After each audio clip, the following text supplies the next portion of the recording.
We'll get going. We've got full attendance with all committee members here. We've also got Councillor Mackay and Councillor Piermaski with us. So with that, I'm going to adopt are there any issues with the agenda today? Any changes we want to do? I'm just going to adopt that as presented. We'll get going on that. Next up is appointments. So I know we have a few people here speaking. Tony, I believe you're speaking on behalf of Bless. Right. Yeah, and then we've got Sean as well online. So I think I spoke to you, and there is a bit of a wait to the MDP, but you're happy just speaking right now? Yeah, actually, Sean's gonna be online. Sean's online? Yeah. In 6 minutes? 5 or 6 minutes. Okay. Well, Tony, if you're ready, you are welcome to come join us right over here at the end of the table there.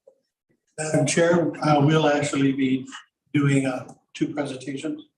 Okay, sounds good. Go ahead. Sorry, so are you on behalf of Bless or? Yes, I'm the president of Bless. Okay, and you're just for yourself? I'm here also speaking on behalf of Bless now. Is that a problem? We're going to be. Yeah, as long, we can allow that. So we've got kind of, under 10 minutes between the both of you and we can get that sorted out. Quickly. Okay. Do you want the presentation in a particular location? You can sit right, you guys can just sit right there and join us. Madam Chair, Madam Mayor. Yeah. I'm Al Henry. I'm the president of Bless Big Lake Environmental Support Society. As luck would have it, I play slow pitch, and I overheard you talking about all the yellow pollen. Well, as luck would have it, because you run around the bases and suck all the yellow pollen in, I can't talk anymore. So there are little blessings to even pollen. So, the reason for my interjection onto this presentation is Tony's doing the technical presentation. My side is apple pie and motherhood, which is Big Lake is a unique jewel that's part of St. Albert, and it needs special consideration. It's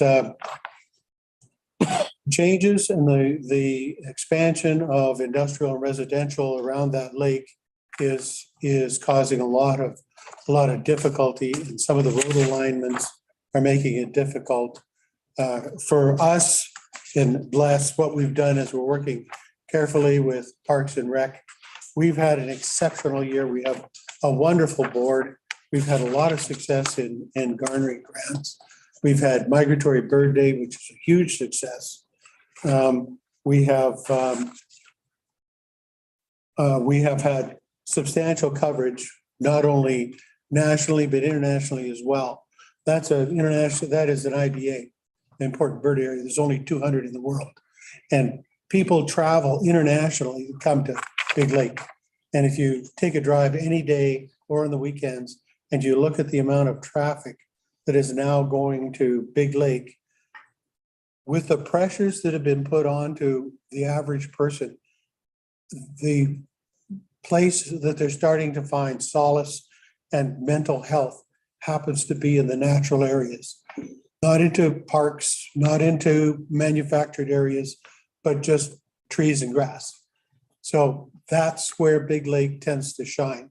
It's always been a very difficult area because it's riparian, and it's basically a giant slough. Otherwise, it would be surrounded with condos and everybody rip it up and down with the speedboats.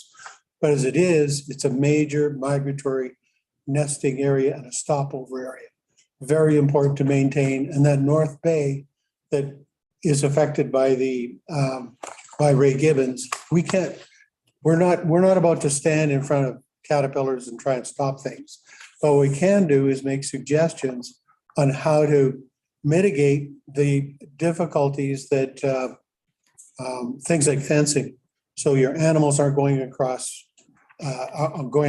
roads, speed limits that are reduced, perhaps wildlife underpasses, things that will help. But it's very important that the city council realize that the amount of of potential of that particular area for international recognition is substantial. And some of the changes that are considered would actually be detrimental to the particular area that's there. So my job is to go in and say, look at what the area is, go out and visit it, go to the bird area and take a look at the birds, go to the evening and watch the sunset. That's what it's all about. The process of working with parks to increase the trails so they go all the way around the lake. You'll be able to go on your bike and you'll be able to bike around it, or you'll be able to spend a couple of days walking around it. But all your partners as well are in, and Councillor Kowalski has gone in, and they're 100% behind putting in an international or an interpretive center. And so is the U of A and Nate. And it's a potential that is substantial. And to take any of that area and try and turn it into industrial is probably something that should be seriously reconsidered. So anyway, that's my little spiel and my little plea, which is it's a special area. So it'd be nice to continue that way. Thank you. I'll jump up quickly. Technical details. Give you my point form. Basically, we support the change that's proposed very strongly, the change that's proposed to the municipal development plan that's going to council on the 20th. We want all of the land south of Meadowview and west of the Leclerc Way extension down in the very southwest corner. We feel that all of that should be designated as major open space. The area structure plan that's now being prepared adds real emphasis to this. That is going to be based on the municipal development plan. So it's important that the municipal development plan be modified prior to that document being prepared. And so we feel there's a real priority to making this change now. We also, and very quickly, I'm probably running out of time. Doing all right.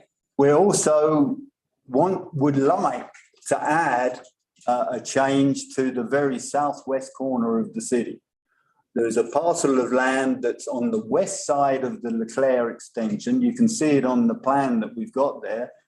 That plan that I circulated is actually taken from the Red Willow Park West, the city's own plan that was prepared in 2018. And it shows where the park, the Lois Hole Park, is going to be expanded across a piece of land that's already been purchased by the province for that purpose.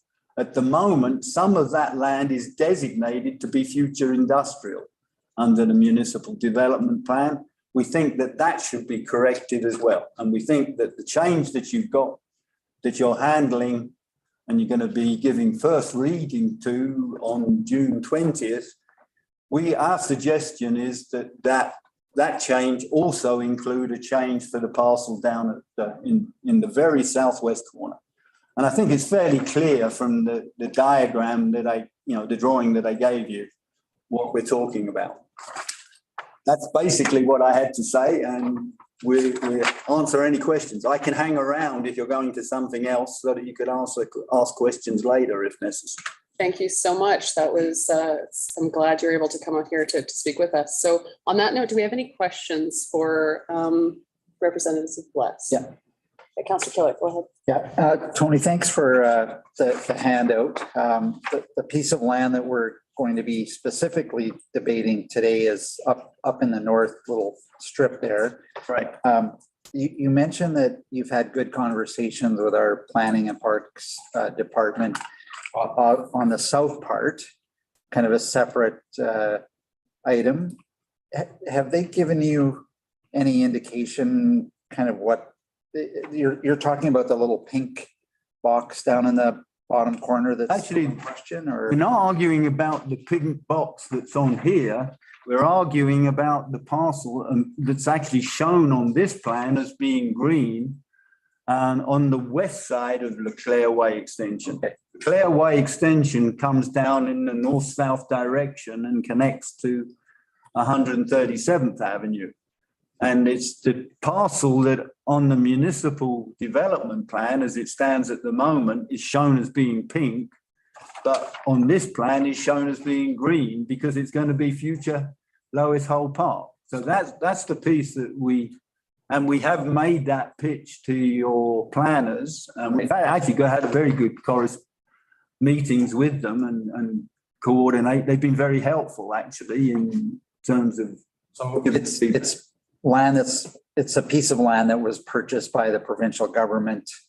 It was fairly there 5-6 years ago. Yeah. Specifically, so that it could be included. If you go to the provincial parks plan for the area, it matches what's shown on this plan, that this is future Lois Hole Centennial Park expansion lands. However, the current municipal development plan shows a big chunk of industrial on it, on the west side of the Leclerc Road extension. And we just think it's a correction, frankly, that needs to be made rather than just to bring all the plans in line, frankly. Okay, thanks for that Thank you. clarification. Councilor McKay, go ahead. I always like it when you come and present. Thank you very much. I enjoy the conversations. Let me play devil's advocate a little bit. If the recommendation that you're proposing is we take that piece on the south side of Meadowview, let's keep to Meadowview right now. Just the preliminary costs that are in our report are $21 to $27 million to the city that we would have to find to purchase that. So I'm just wondering, I mean, how, as a taxpayer in the city, as somebody that, I mean, and I realize we're not putting a cost on wildlife and we're not putting a cost on what you were talking about, Al, in relation to, the mental benefits. But I mean, let's play devil's advocate. That's a lot of money. That's a lot of money. There's an obvious solution. Oh, good. I'm not now actually answering on behalf of Bless. Yeah. I don't know whether you're aware, but I'm a former land developer and a land development consultant. Yeah. Worked on several area structure plans, including the Blatchford ARP, which is the equivalent of it. That was my last contract assignment. When you develop land in industrial land, you don't normally need to give up very much municipal reserves. And so in lieu of giving up designating MR parcels within the industrial area, and I'm sure this is what happened in Campbell Park, which I also actually worked on to a certain extent. You give cash in, the developer gives cash in lieu, and then the cash in lieu is used elsewhere where the land is needed. In your Meadowview area, industrial area, you don't need very much municipal reserve. There aren't any school sites, so you don't need 10% of the land to be given up for future parks, for MR. You don't actually need very much park it. If you're going to build a park, it's much better to build it next to a residential or in a residential area rather than on the very west end of an industrial land.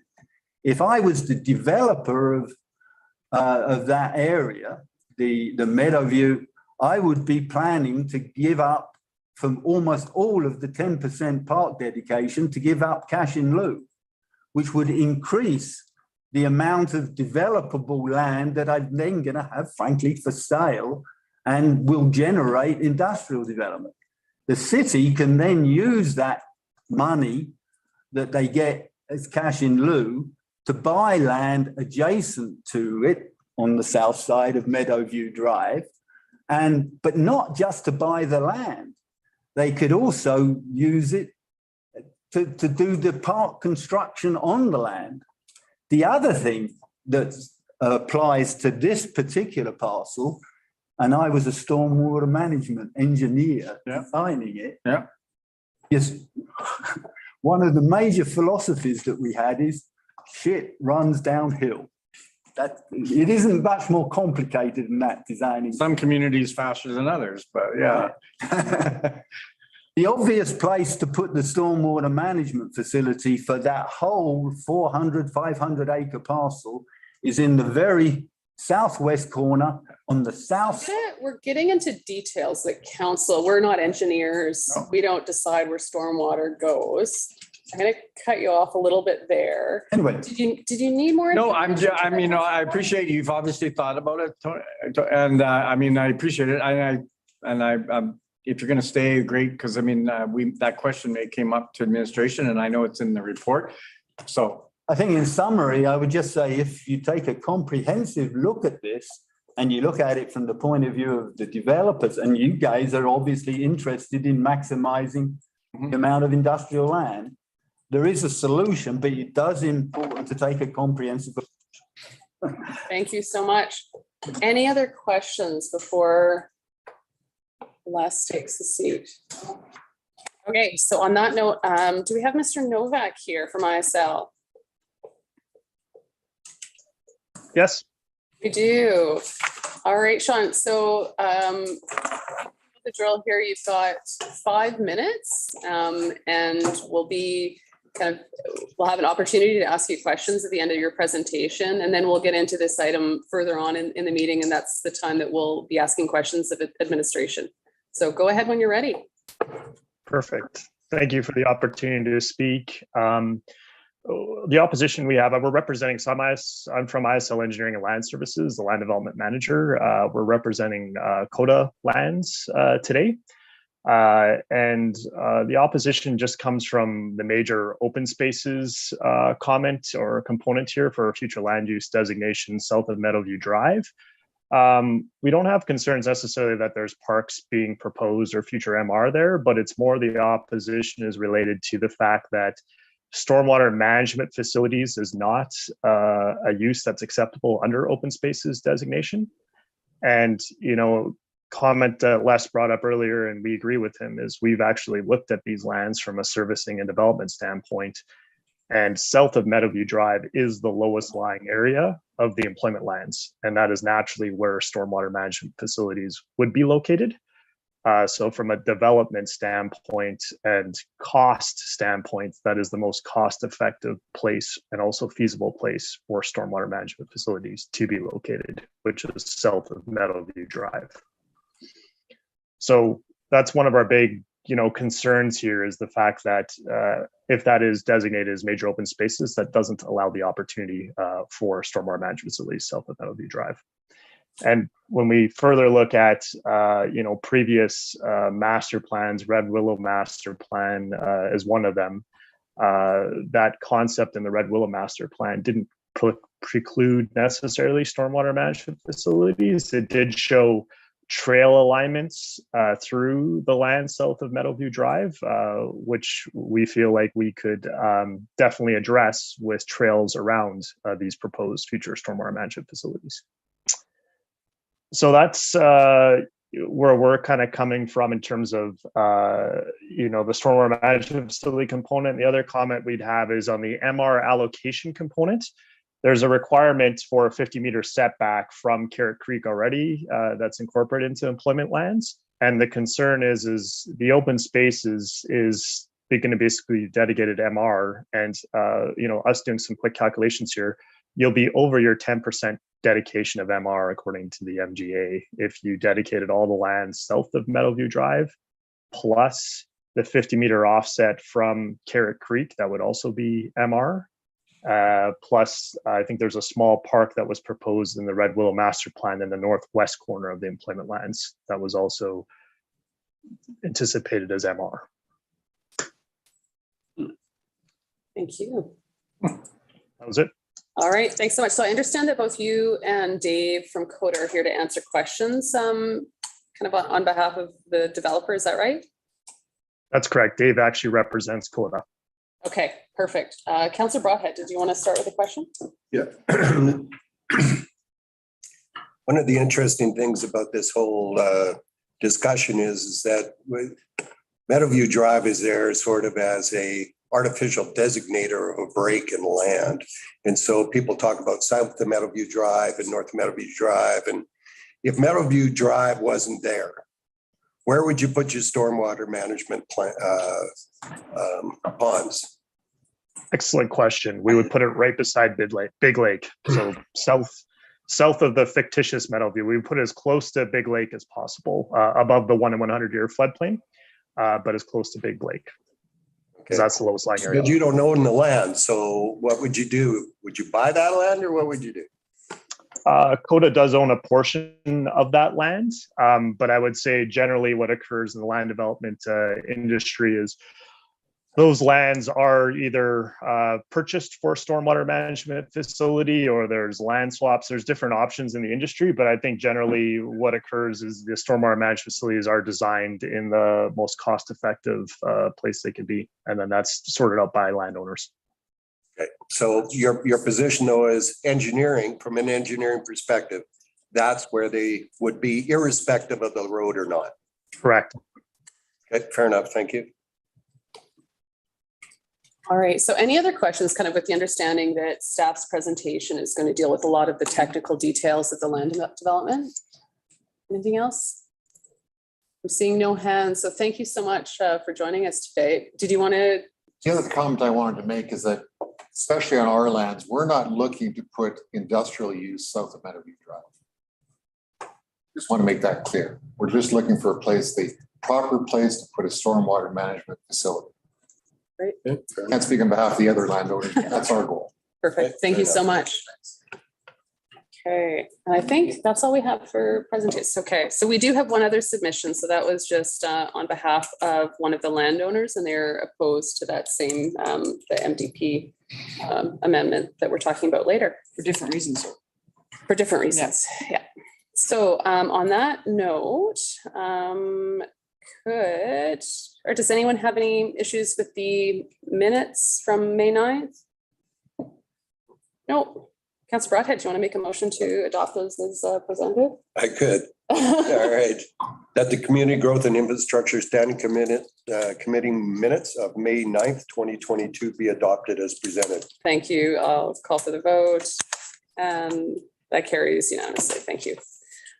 Next up, we've got our LUB update. It looks like we've got a whole team online.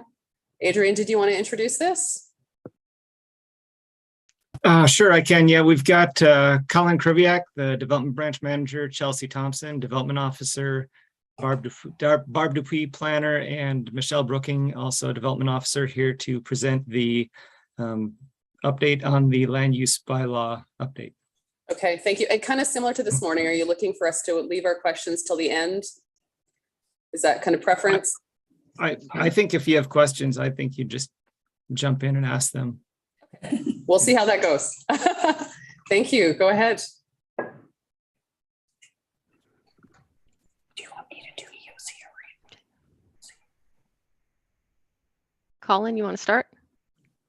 Sure. Good morning or good afternoon, everybody. Adrian kind of mentioned everything I was going to mention, but we are here to provide you with an interim update on the land use bylaw project. The information today is for information sharing, and there will be an opportunity for feedback at the end, but you can also ask questions as we go along if you have something that you would ask as we're going through the presentation. Today I have with me Chelsea Thompson, Barb Dupuis, and Michelle Brooking, and I'll pass it on to Chelsea for the first portion of the presentation. Thanks. Thanks, Colin. The land use bylaw, so I'll start on here with the policy framework. So the land use bylaw is part of the policy framework that guides the growth in St. Albert. The land use bylaw is a detailed technical document that provides regulations and guidance for our development community and the public, and fits into the policy framework as shown on this slide, highlighted pink and circled with a red circle. The land use bylaw is a document that is adopted by City Council and manages development within the City of St. Albert limits. The land use bylaw covers a wide range of development regulations, including establishing the development permit process, the process for redistrictings, land use bylaw text amendments. It regulates the size and use of land and buildings. It classifies land use districts and determines minimum development standards for each of those districts. And it also determines the appropriate permitted and discretionary uses for each land use district. Next slide, please. So the goals for this project include the following. We are looking to align the land use bylaw with our newly adopted MDP Flourish document. We want to update and modernize the document, and we want to create an accessible and web-friendly land use bylaw. So we know that parts of the existing land use bylaw work well, and those sections we do want to keep, but we also know that there's room for improvement in some areas as the city continues to grow and development trends are changing. These land use bylaw updates are also, they also ensure that council's vision for the city, based on your previous work on the MDP and its associated policies, are achieved through technical and measurable regulations.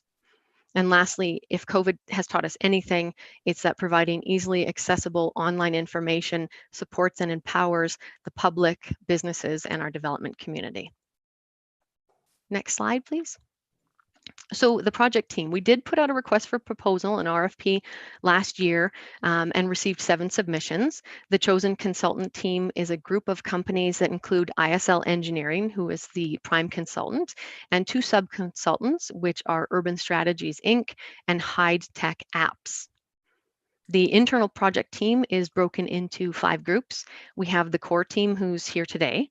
We have the steering committee, a supporting team, a technical team, and an extended technical team. And to ensure comprehensive feedback, the project teams include numerous city departments and over 35 internal staff members. Next slide. So we've planned the project into 5 phases. Phase 1 was conducting a needs assessment, and several stakeholder sessions have been held. Part of this phase included reviewing land use bylaws in Alberta and beyond for best practices that we could potentially include in our own document. And part of this is making suggestions for how we can streamline the content of our land use bylaw and make it easier to interpret and understand for both the public and stakeholders. As a deliverable, a background technical report was submitted by the consultant for this phase of the project. Phase 2 is where we edit the bylaw section by section and prepare a new draft. This is the phase we are currently in and the work that we are undertaking. Phase 3 will be where we take that draft document and put it on our website for community consultation. And as part of this phase, we will also have an open house, a pop-up event, and a survey for anyone to provide feedback. So phase 4 will be when we take all that feedback from the community, internal stakeholders, external stakeholders, and council, make changes to the draft, and this will produce the new version of the land use bylaw. This version will be what we take before council. And phase 5 is getting a newly adopted land use bylaw on the website, exploring options for more user-friendly and interactive experiences. We will also monitor key performance indicators post-adoption. So council consultation has also been included in phases 2, 3, and 4 of the project scope. So in phase 2, which is where we're currently at, a slot memo was provided to council back on April 29th with a request for input on any issues that councillors may like to have considered as part of the land use bylaw update project. We also have today's presentation to the CGISC committee as an information sharing activity. In phase 3, we have the Cultivate the Conversation webpage that is currently active and will be updated as needed.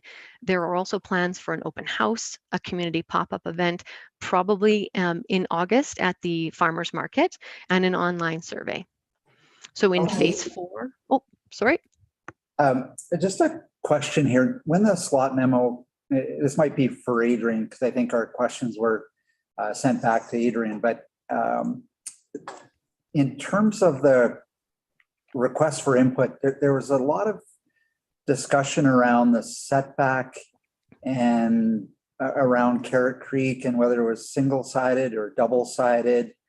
I don't know if you recall those questions, Adrian, and I personally am still a little bit confused as what the consensus was around that discussion. Could you take us back in time a little bit there? So Councillor Killick, that particular set of questions that we were asking about was related to the St. Albert West Area Structure Plan, more so than the land use bylaw. There was not consensus, I wouldn't say, on the setback. It was just individual councillor feedback that we're using to consider as we move forward with the ASP. So I saw no responses to the request for feedback on the land use bylaw. Okay. Thank you. So going to public and council engagement phase 4, there is planned to be a second open house, another online survey, and a public hearing as part of the bylaw adoption in phase 4. Next slide. Thanks. So there are proposed changes to the layout of the land use bylaw that will make navigating the document and finding the relevant content easier. On this slide is a tentative preview of what that could possibly look like. This still needs to be refined and is being reviewed as we start looking at each section in the current phase 2 scope. So it's significantly compressed and just a little bit, should be a little bit easier to find information. It is expected that there will be one single document when finished. Right now on our website, the land use bylaw document is divided into 20 separate PDFs, which feedback from the public and development community has identified that makes it difficult to find information or cross-reference and bounce back and forth when looking for information when it's divided into so many sections. There will also be a simplification and consolidation to some districts and definitions. That is what we are working through right now as part of phase 2. So with the end of this slide, I'm going to hand it off to Barb Dupuis, planner, for the remainder of the slides. Thank you, Chelsea. Now we're going to switch gears and talk about integration of the municipal development plan. So the MDP Flourish document was approved on April 28th, 2021, and our task is to take the policies that were approved in Flourish and integrate them into this new land use bylaw. Integration of Flourish's green environment policies has 3 items. The first is to include a district for valued and protected environmental features. Currently, most of our environmentally sensitive lands are districted public park district. So having a new district, tentatively called the Natural Areas District, would allow us a new option to use for areas where conservation is more of a priority, such as the white spruce forest. The second is to ensure that environmental impact is considered in discretionary uses. So as part of the review of a development application, environmental impact is a current consideration. However, we simply want to increase clarity in the land use bylaw to further highlight that environmental impacts are a consideration of the development authority in their review of our major applications. And the last item is to align the land use bylaw and municipal engineering standards regarding landscaping. So this ties in with updating the land use bylaw to be congruent with the new engineering standards that were released in November 2021. Both the land use bylaw and the engineering standards have guidance on landscaping items, and we need to ensure that they match. The robust economy section has 2 items. The first is to allow low impact industrial and employment uses in more areas of the city. So if a use doesn't have negative offsite impacts like excessive noise, heat, glare, dust, smoke, and so on, then we may consider having that use in more areas of the city. This can help us achieve our new tax split. And the second is to expand on existing regulations to encourage home-based businesses and entrepreneurship. Home-based businesses allow access to entrepreneurial opportunities with a lower barrier for entry because a business owner doesn't have to find and pay for commercially zoned property. We're considering expanding the land use bylaw regulations to encourage activity generating businesses such as small scale retail, food service, and other service uses in residential neighborhoods, provided they meet a set of performance standards to mitigate any negative impacts. In the housing options section, we have 2 items. The first is to consolidate and simplify residential districts for clarity and flexibility. For increased flexibility, the proposal is to provide fewer land use districts, but with a wider range of available uses. Consideration of how this district consolidation might apply to existing residential communities and potentially non-conforming buildings or uses is going to be part of our review. The second is to allow a greater range of housing types in all communities. Right now, for example, we have the R1 and R2 residential districts, both of which have very limited and specific uses. When we consolidate districts, we can expand the range of residential options in a single district, allowing adaptability for our development community and reducing the need for redistrictings as market trends change. The mobility choices section has 2 items. The first is to apply block size standards to support active transportation. St. Albert has many long, winding streets and cul-de-sacs. The goal is to move towards shorter road segments that offer cyclists and pedestrians lots of route options. This could be more strictly applied in our mixed-use areas with higher densities where we expect transit usage to be higher. The second is to right-size parking requirements. We know that parking is a hot topic here as a lot of people do commute to Edmonton. But there are certain areas such as the Trail Corridor and the North Transit Oriented Development Center where we want to start converting those places from auto dominant to more transit and pedestrian friendly design. That could mean less parking requirements to support the future LRT alignment. Our next proposed change aligns with the MDP policies for cultural richness. It's to expand the existing downtown district and update the land use bylaw regulations to reflect the policies and guidelines of the Downtown Area Redevelopment Plan and the MDP. MDP Map 3 shows a broader area of downtown than is currently reflected in the downtown district in the land use bylaw and in the DARP. This action item can align the boundaries of what is considered downtown between the documents and also ensure that the land use bylaw regulations are consistent with the intent of DARP. We're aiming to encourage redevelopment where it is appropriate across downtown. This section aligns with the MDP policies for resilient infrastructure. The first item is to support and enable the adoption of renewable energy sources. This is part of the city's response to climate change, and the proposal is to accommodate and encourage renewable energy technologies, both in residential and industrial settings within the land use bylaw. We do have some of this already, such as section 6.24 on solar collectors. So this would be to build on existing regulations and add other possible renewable energy options. The second item is to align land use bylaw and engineering standards to enable and encourage green infrastructure.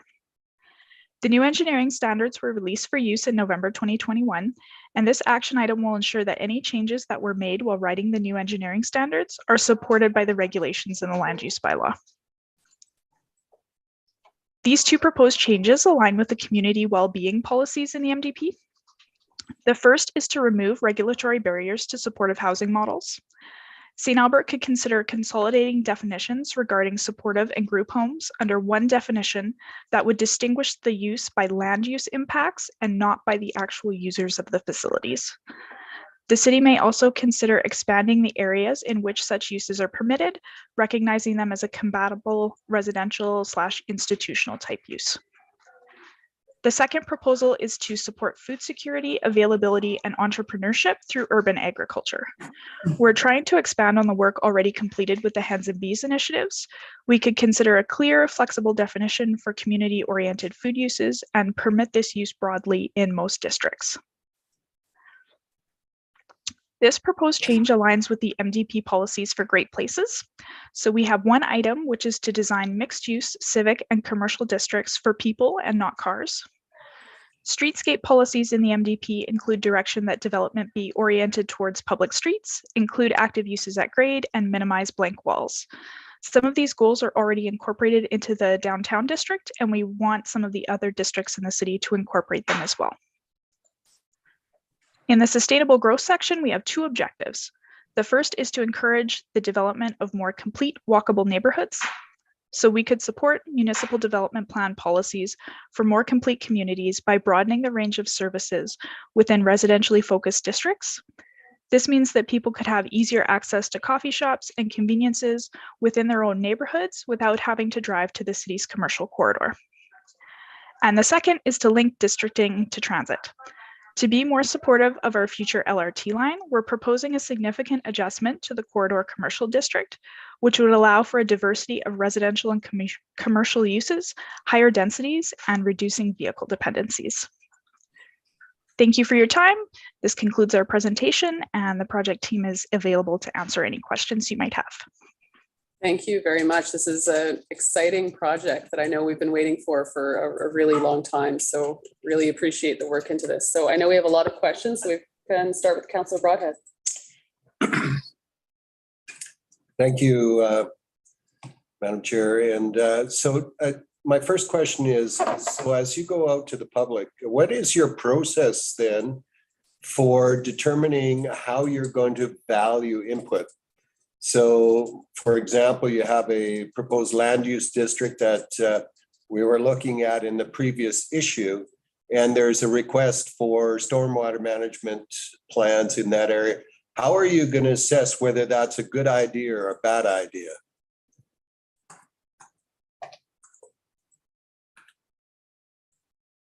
I can answer that one, Councillor Broadhead. We do have a technical committee and an extended technical committee with experts throughout the organization in various departments. So we would rely on them for their feedback on questions that we get on those types of issues. Yeah. I appreciate that, but so you have to understand a perspective from a council perspective. They come to us and said, well, you know, you have this open spaces designation and they're ripe for stormwater management plans. And as it stands, they're not allowed. So how do you assess that? Are you going to look at other municipalities that have similar land uses, whether they allow it there, or how is that going to play out? Yes, a part of the process is looking at other municipalities. We're looking at 8 in Alberta, a couple in BC, Ontario, and 1 in the United States. So there is a municipal comparison that is happening as well, that we would look for best practices for sure.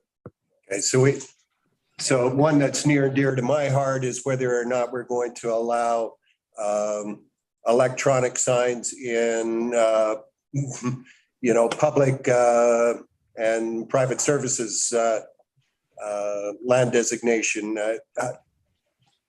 Other communities allow that. How do you assess whether or not St. Albert is going to allow that?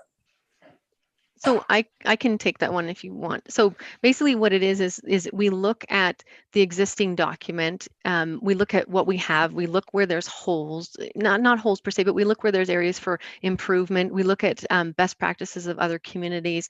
So, you know, when we have over time either potentially had issues of enforcement, when we've had repeat asks for certain things, those are kind of the things that often will be the starting point for us to research further. Obviously, we do know about the interest in the request for digital signs in the PS district. So that is something that we are aware of and something that would be looked into when we go with the section by section review. And so that incorporates the latest technology in these kinds of signs, right? Well, you have to keep in mind that it would depend on the degree of the regulation. So the land use bylaw, being the technical document, is going to control things like the location of signs, the district where certain sign types can be, the heights. With our digital signs currently in Schedule C, we do speak to things like illumination, negative effects of illumination. I haven't hours of illumination. In some cases, that could either be a regulation in the land use bylaw, or that could be a condition of a development permit approval. So it kind of depends on how the regulations are written. Okay. Adrian, did you want to jump in on that? Yeah, just to add to that. So I think part of the bigger question was, how do we kind of really weigh the merits of some of these questions that we're going to have? And as Chelsea and Colin both said, you know, we're looking at a number of different communities, trying to identify these industry standards, best practices, et cetera, seeing where we can learn from others and not having to repeat mistakes. And then as was identified in the schedule, we will be taking this out to the public to get feedback from the community. And based on that feedback, we'll find out whether there's whether the community thinks we're on track or off track. And then we have to assess from a professional kind of recommendation standpoint, how that fits with our own, how that input fits within our own recommendations.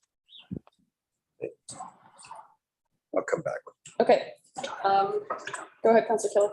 Yeah, thanks, Barb, for walking us through those step by step. And I was following along in the information that was in the briefing package, and I really appreciate the green initiatives and the business friendly and the housing options. But the stumbling block for me was around block size, pun intended. And we've had lots of previous discussion, I believe, around, block sizes. And I personally, I think residents value the kind of the wandering, meandering streets, the character that gives St. Albert as opposed to everything on these short blocks. I understand we've heard some input from developers saying developers like shorter blocks. So how do we weigh off the keeping of the character of our different neighborhoods with kind of the meandering streets that give it a different feel than just kind of the small square block size? And can you speak to why we would be even contemplating going that route? Like what are the benefits over what we already have today, which I think is great, way that St. Albert is actually quite uniquely developed? Sure, absolutely. Thank you for the question. I think one of the things as to why we're looking at shorter block lengths is to help out our pedestrians and our cyclists and focus on active transportation. And another reason is there's rules for the numbers of accesses required for suburban development. So anything over, I believe it's 100 households, we like to have more than one access point, and we want to make sure that we can be compliant with those higher regulations. And having shorter blocks, it does mean that you can get more access points into and out of an area. So it's also partially for safety and emergency access. Does it drive up our costs to, have an intersection and sidewalks and traffic control? And are there other implications of doing that? I get the safety, maybe fire truck access, but it works today the way we have it with longer blocks.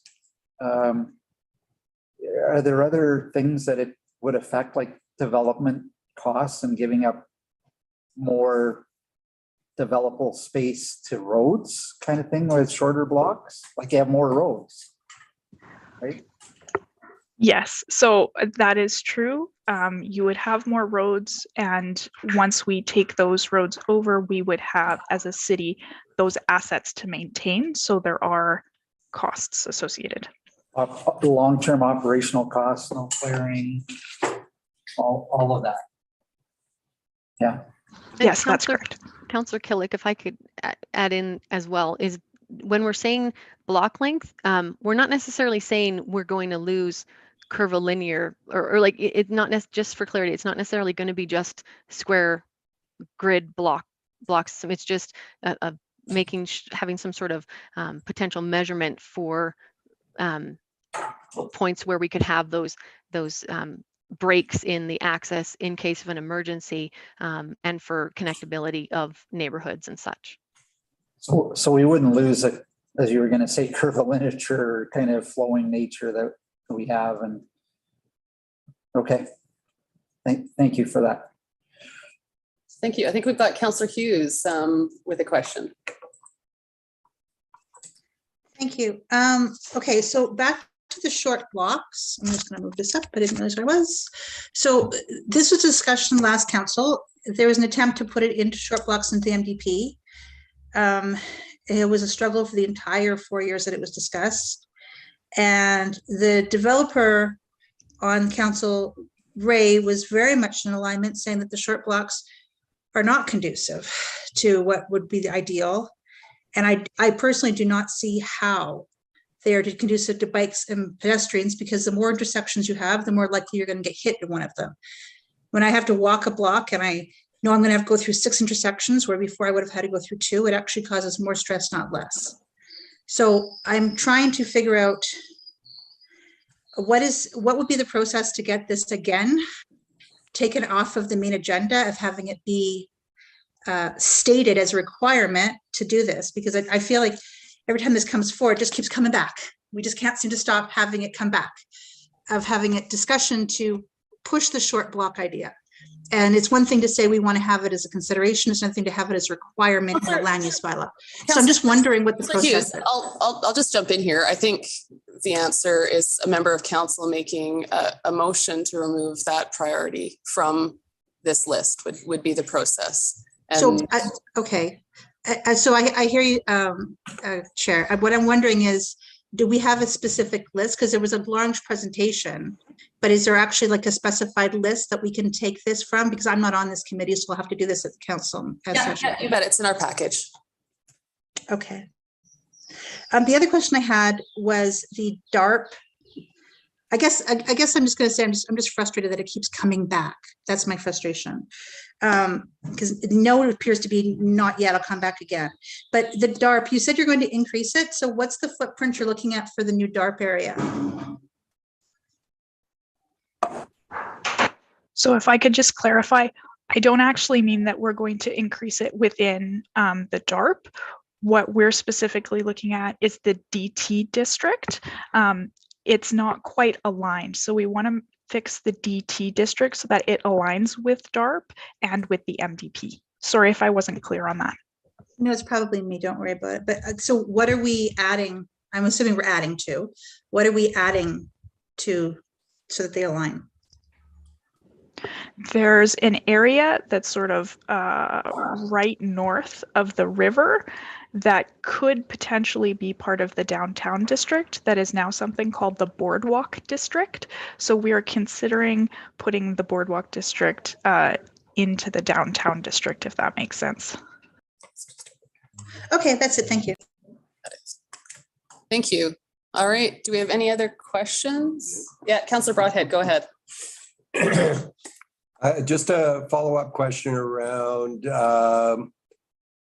businesses in residential areas.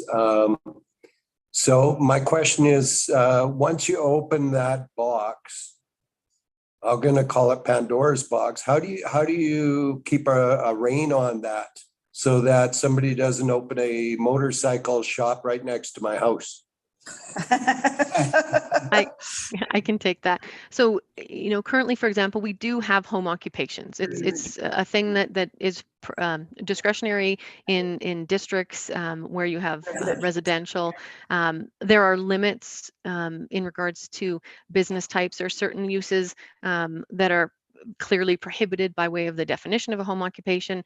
So, when we're looking at researching the ability to potentially have something that's a business that's maybe a little bit more intense in a residential district, with part of this phase, it's researching, are there best locations? Are there uses or types of uses or categories of uses that, these would be for sure easy or acceptable, and these ones definitely not. So that's where the regulations of either by way of the definition or in the specific regulations that you could control those types of things. So for example, home occupation right now, the definition says, but does not include automotive salvage, automotive repairs, etc. So it's quite explicit on what you cannot do in certain districts.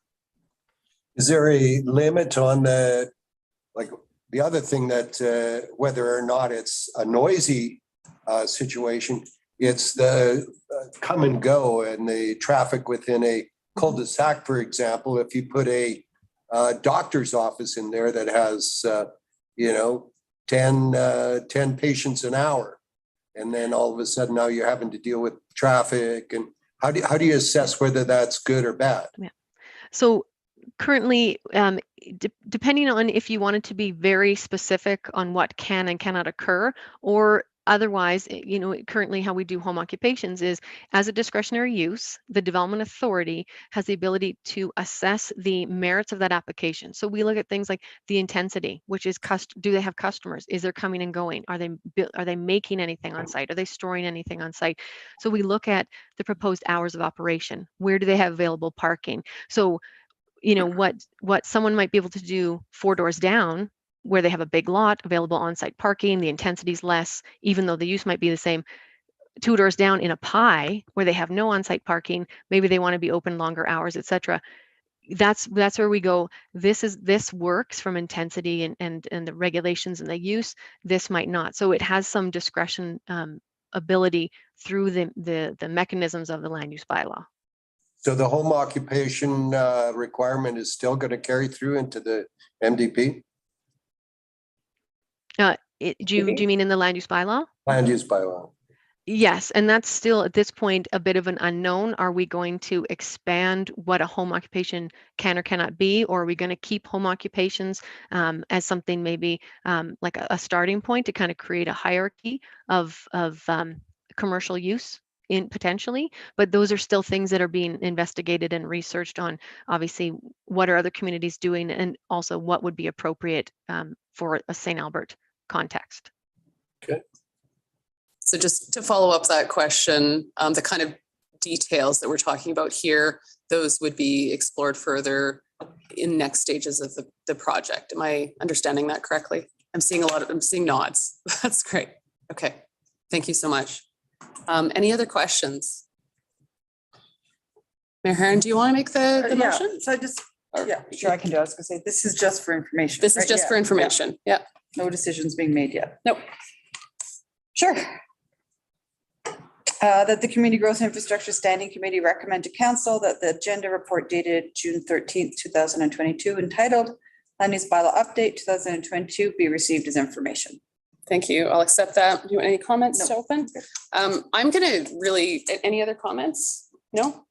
Yeah, I'd just like to say, as I mentioned in my other comments, I like a lot of the green initiatives. I'm really glad to see we're setting up something very specific for our most treasured areas, White Spruce Forest. And we had talked heavily at council around protecting our river area. So I'm very excited to see those covering off housing options, a lot of really good things in there. And I think we'll have, if we can bring some of those changes forward, it'll make St. Albert a much better place. So look forward to seeing the final or not final, I guess, the round of input with residents, consultation, et cetera. I did have a concern, I guess, about the ISL being one of our consultants on this, because they represent many of our developers as well when they bring information forward. So that is a concern of mine, but I'll be voting to support this. I'm sure you've got some protections for ISL in whatever contract you signed with them. So. I just want to say that I am so impressed with this update. It's wonderful to see kind of all the work of the last however many years come together now that the MDP is completed, to see that reflected in proposed changes to the land use bylaw. So I'm just blown away, really impressed with the work that's been done. Aaron, nothing for this, call for the vote. That carries unanimously. Thanks so much, everyone. Next up, we've got the MDP item. And for this one, we've got a presentation from Lindsay Francis, I believe. Christina, you're there as well. Perfect. And Adrian, we're stuck with you for one more. Excellent. So I will leave you guys to it. So if we could hold questions to the end, I think this might get into a little bit of technical detail. That would be great. So go ahead. Thanks so much. Thanks for having me here to talk about the Meadowview area proposed MDP amendment.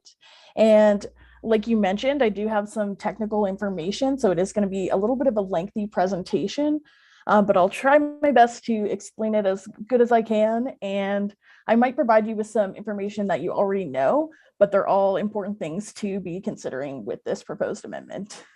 So with that, we'll get started. For a little bit of background, so Flourish was adopted on April 19th, 2021. And following the adoption of Flourish, Council made the following motion: that map 3 of the MDP be amended south of Meadowview Drive from employment areas to major open spaces and brought back to Council before Q3 2022. So before bringing the proposed amendment back to Council, administration has been investigating the site at a high level and engaging with landowners and stakeholders. So where in the city is this? On the left-hand side, we've got a map of the city, and in dark gray are the subject parcels. And then on the right-hand side, we've got a closer zoomed in map of those parcels. And within the hatched area is where the proposed amendment would apply. More specifically, the subject area is south of Meadowview Drive, west of Ray Gibbon Drive, east of the city boundary with Sturgeon County, and north of the flood line around Big Lake. So these parcels are privately owned, and they're developable land that's currently being used for agricultural industry purposes and an ATCO transmission high pressure facility. And if we take a closer look at the subject area, we'll see that in addition to being located north of the flood line, which is shown in blue, it's also located north of the environmentally sensitive areas shown in green. Big Lake and a portion of the environmentally sensitive areas are contained within the Loess Hole Provincial Park. And in addition, the city has identified lands bordering Loess Hole Park as environmental reserve. These lands contain the majority of the environmentally sensitive areas north of Big Lake. Environmental reserve is land that's not suitable for development, and it contains features such as swamps, gullies, ravines, floodplains, or land adjacent to a body of water. Environmental reserve is used to protect natural features of the land, prevent pollution, ensure public access, and to prevent the development of land that's subject to flooding or is unstable. As per the definition within the Municipal Government Act, the subject lands cannot be designated as environmental reserve and therefore are developable. Within the MDP major open spaces designation, the lands identified are consistent with being undevelopable or lands dedicated as ER. Lands shown below the flood line are already designated as major open spaces. Future stages of the planning process will include establishing setbacks from land unsuitable for development, including the environmentally sensitive areas above the flood line. So here is our existing and proposed map 3 of the MDP. On the left-hand side is our current urban structure and general land use map, and on the right is the proposed. And on the right, you can see the amendment area highlighted in the solid black line. So the proposed amendment would redesignate the subject area from employment areas to major open spaces. So what is the difference between these designations? Let's review Flourish. They're both the definitions and the policy direction within. Starting with some of the existing policy that's within Flourish. Employment areas are defined as dedicated locations for a variety of industrial and office-based businesses that benefit from convenient access to the regional transportation network. While businesses are located throughout St. Albert, employment areas are dedicated locations for a variety of businesses that are essential to the city's economy and non-residential tax base. Oops, sorry about that. Employment areas attract and accommodate a broad range of industrial and office uses. Complementary uses such as institutional and commercial amenities are also encouraged at appropriate locations. So Flourish also has policies that specifically consider development and major open spaces in section 14.1 shown here. These policies apply to land use areas abutting the major open spaces along Sturgeon River and Carrot Creek. The policies ensure that development near these natural features has an appropriate relationship to them, mitigates or avoids adverse environmental impacts, and protects public access. So these policies are to be considered in conjunction with the site's applicable land use designation policies and apply to proposed development along major open spaces, regardless of land use or density. So to get a sense of this section, I've highlighted a couple of policies in here, and they talk about things like maximizing the accessibility and visibility of major open spaces through area structure plans and subdivisions, ensuring that development along major open spaces facilitate a connected, sensitive, and complementary relationship between buildings and major open spaces, and encouraging improvements that protect or enhance the ecological integrity of Sturgeon River and Carrot Creek and enhance public enjoyment of the waterfront. So these policies are in addition to the policies that we have in our natural features section 5.1. A couple of key policies in this section include protect and conserve natural features and sensitively integrate them into statutory plans and conceptual plans for development where such plans are envisioned or proposed as the foundation of an ecological network. Establish appropriate buffer zones, setbacks, and other mitigation and design measures when enabling public access to environmental reserve, conservation reserve, and environmental reserve easement lands. So these natural features policies are important as additional development setbacks are determined for developable land bordering undevelopable lands at future stages in the planning and development process. So if the lands are redesignated as major open spaces, what will the policy direction be within Flourish? Well, major open spaces are defined as the Sturgeon River and Carrot Creek corridors and lands around Big Lake, including natural features and parkland to be protected and enhanced as the city grows. Major open spaces are typically environmentally sensitive and flood-prone areas, which are preserved through environmental reserve dedication. Typically, they don't include parks or municipal reserve dedication or stormwater management facilities, which are located within the neighborhood and employment areas in the MDP.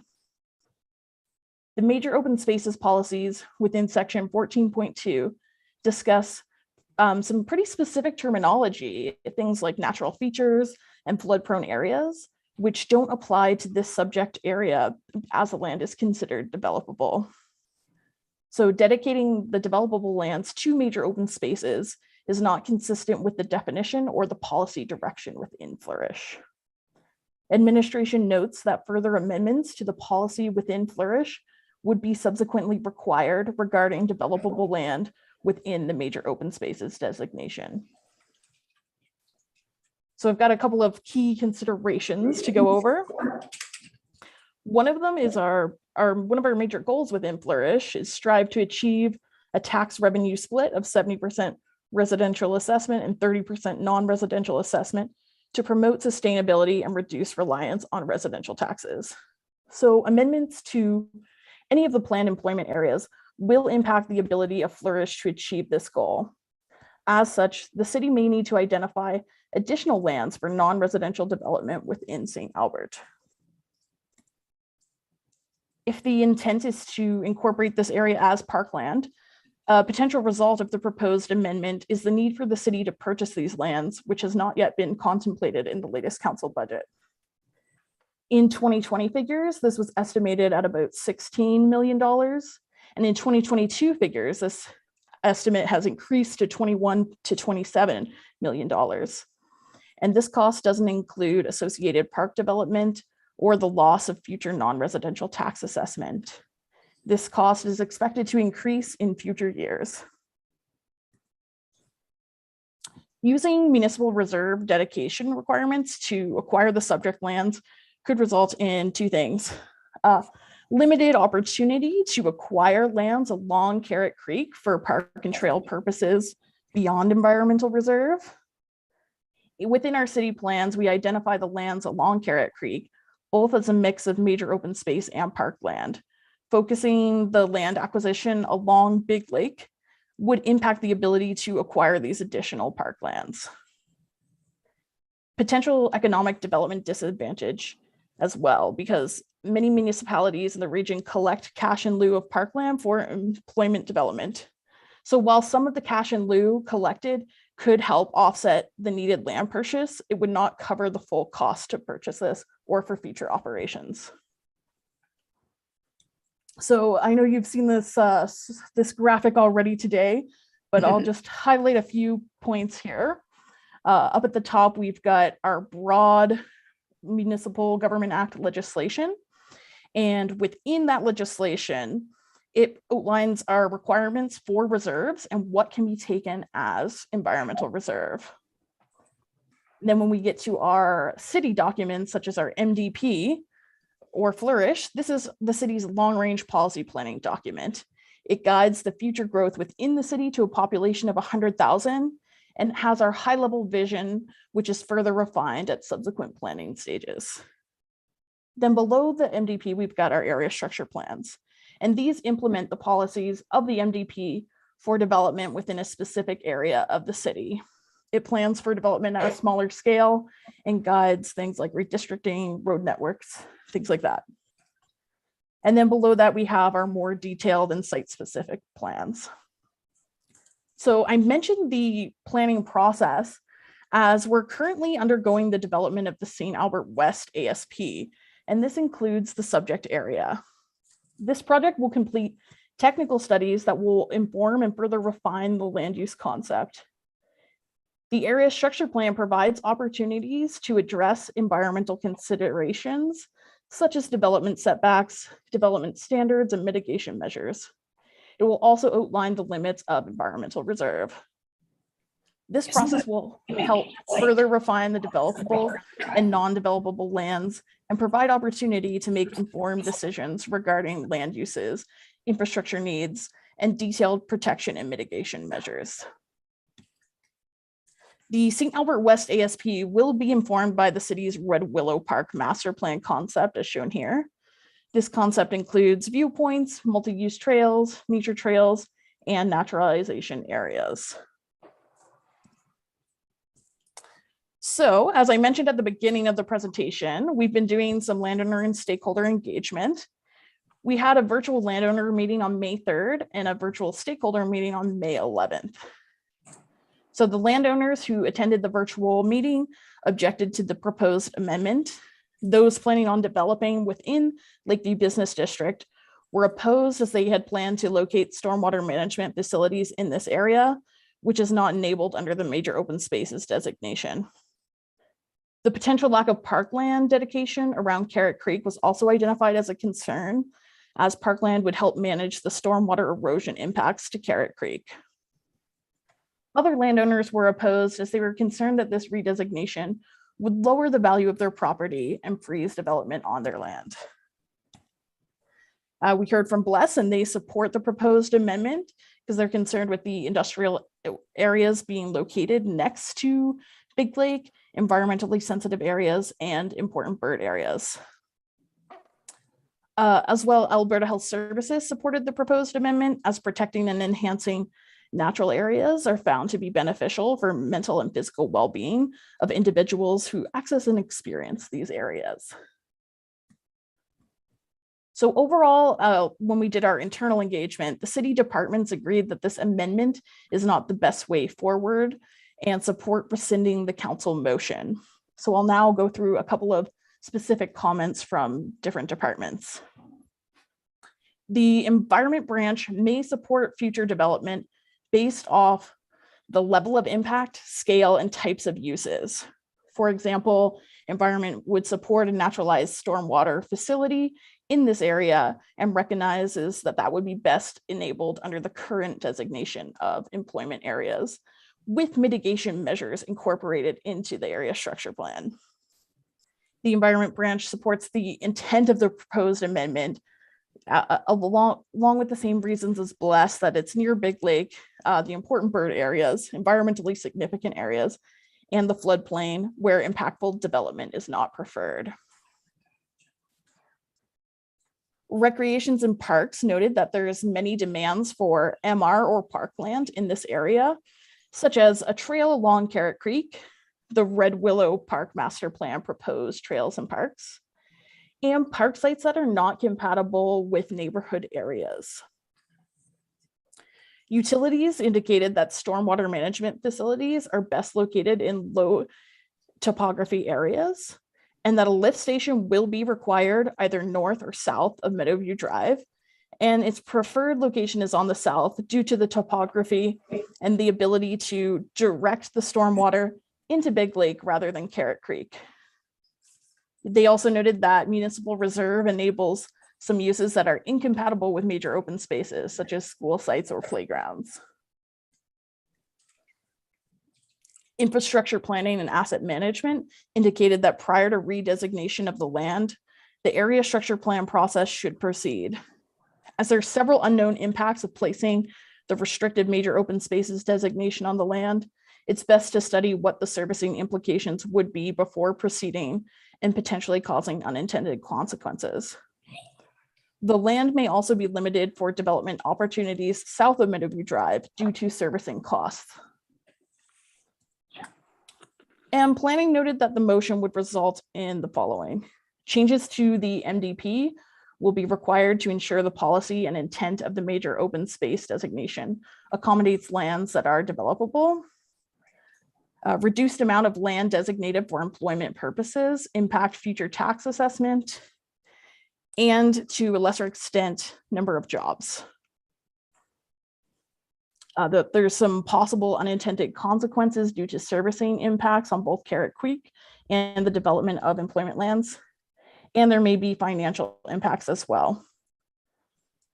It's noted that additional tools from within planning and development process, such as the ASP, can be enabled to reduce future development impact. So for those reasons, we are recommending to rescind the council motion CM-21-013. This recommendation is supported by our internal stakeholders. Administration understands that the intent of this redesignation is to ensure that there are no adverse impacts to environmentally sensitive areas and Big Lake. While this recommendation would rescind the motion, administration would still be examining this area in further detail as part of the St. Albert West ASP and incorporating this intent. If CGISC does not wish to support the recommendation, the following alternative could be considered to delay the motion. Implications of this recommendation would be that administration would study the lands to determine appropriate development setbacks, land uses, infrastructure and servicing needs, and environmental protection and mitigation measures. Administration would then make recommendation regarding this council motion concurrently with the ASP adoption process. And if CGISC does not wish to support the alternate recommendation, there's a second alternative that could be considered to proceed with the council motion as scheduled. Implications of this recommendation would be a restrictive designation would be applied to the developable land prior to technical studies, exploring what land uses could be compatible with the adjacent undevelopable environmental reserve and the Lakeview Business District. The cost to purchase the amendment area is estimated at $21 to $27 million, and this cost doesn't include associated park development and the loss of future non-residential tax assessment. To purchase this developable land, funds would be dedicated from both the financial reserves and municipal reserves cash in lieu, limiting the city's ability to borrow for other major projects. Administration is currently preparing an area structure plan, which includes this subject area, known as St. Albert West. This amendment would impact the detailed land use decisions before those technical studies are completed. Should the council motion be passed, changes will be required to associated planning documents such as the Red Willow Park Master Plan and Flourish. So that is my long presentation, and we can go into questions now. Thank you. That was good detail. I'm looking around the room for questions. Councillor Killick, go ahead. Lindsay, thanks for the presentation. With the current area that we're looking at, it's a fairly thin strip of land along the side. And one of the pieces, we stop on slide 12. Yeah, you buzzed right by my question. So I'm a little bit lost as to why or how these statements kind of went quickly through this slide of if we make this area municipal reserve, how does it impact the fact that we wouldn't be able to do it along Carrot Creek? And both bullets there, I just if you could speak a little bit more detail so I have a better understanding of what those two impacts are and how they kind of cross each other. Absolutely. So the employment lands are approximately 625 acres, and 10% of this would be just about that entire area south of Meadowview Drive, because that's around 60 acres. So that would take up all of your MR dedication, the 10% would be in that area. So we will have some environmental reserve along Carrot Creek, the floodplain areas, but the entire 50-meter setback would not be included within that.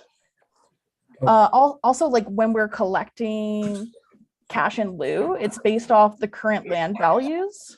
And when we're buying lands with that money, we're buying it based off its highest and best use.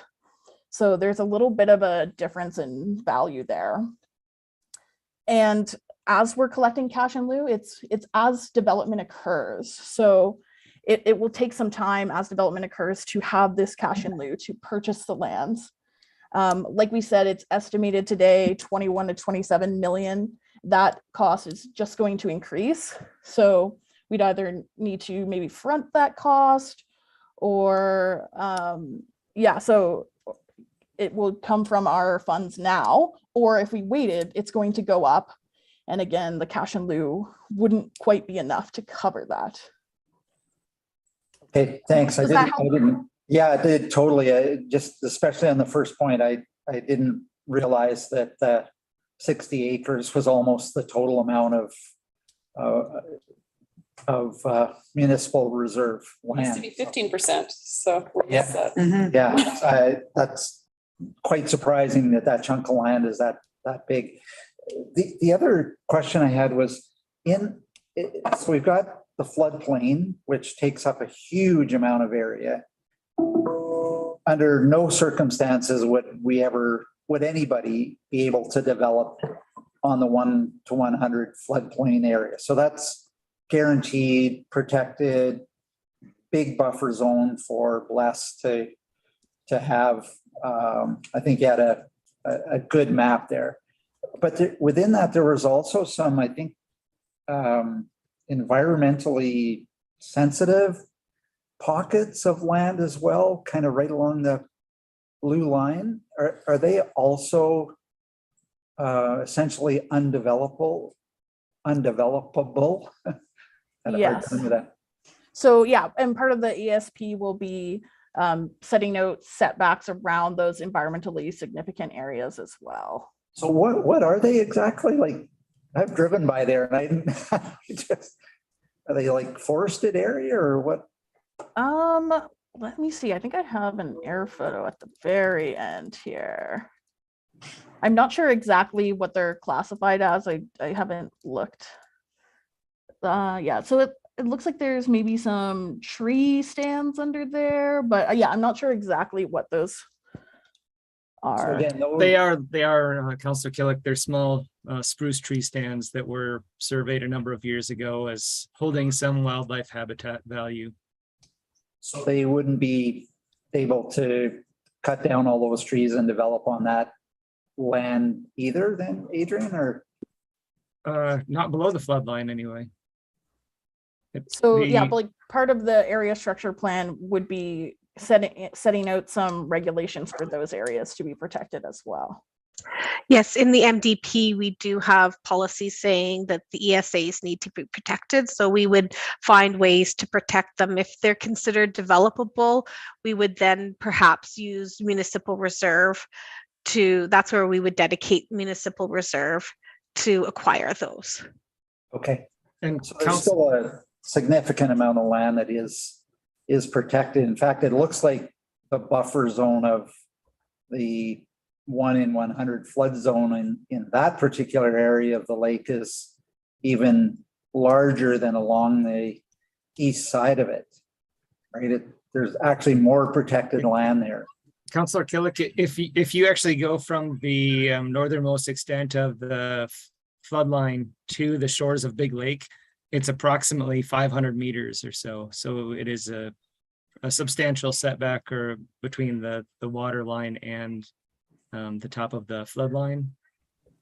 Okay. And do we know how that compares to the setback on the south side of the lake? Can we keep our questions just to the subject lands unless this impacts your decision? Is that fair? It would be interesting to know. It's interesting, but I think that's more outside of this conversation. Thank you. I can take it offline. Yep. Anything else? No, Councillor Killick? No, that's good. Do you want to make a motion? Okay, Councillor Broadhead is making the motion for us.